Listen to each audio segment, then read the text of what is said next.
Ako si Marie Ilaw Enriquez, chairperson ng Samahan ng mga ex-detainees laban sa detention at aresto. Ibig sabihin, nakulong ako nung martial law.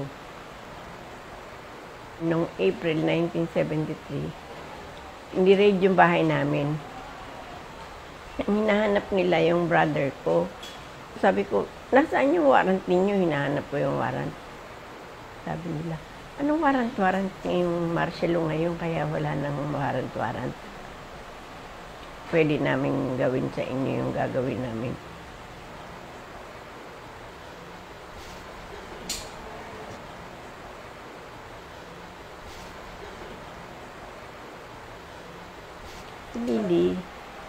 Si Lily ay asthmatic, no?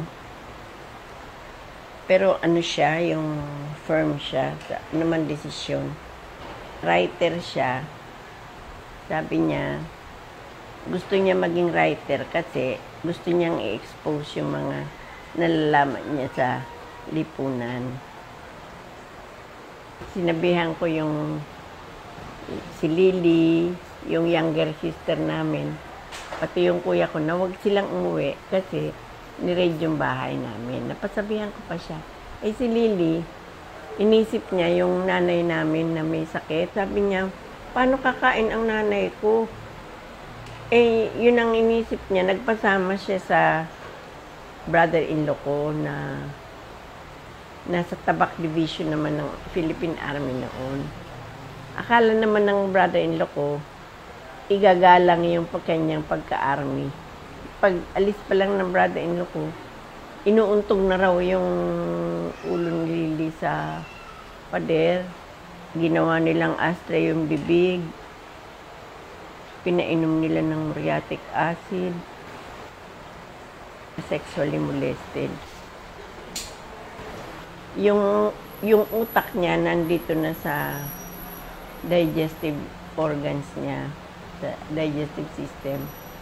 Sabi niya, wala na doon sa brain niya, mga dyaryo na lang. Sabi ko, mabuti si Marcos at namatay kasama ang pamilya niya. Yung mga pinadukot niya, yung mga in-order niyang walain. Hanggang ngayon, hindi namin alam kung saan magtutulos ng kandila, o magtutulos na ba kami, kung sabihin pampatay na ba yan. Baka bumalik pa isang araw sa amin. Mabuti kami nakuha pa namin si Lily. Yung iba, yung mga hindi nakuha. Kaya hindi mo maiwasan na hindi iyak kasi wala talagang hustisya hanggang ngayon.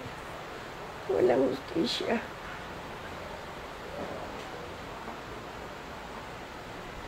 Nagalit ako.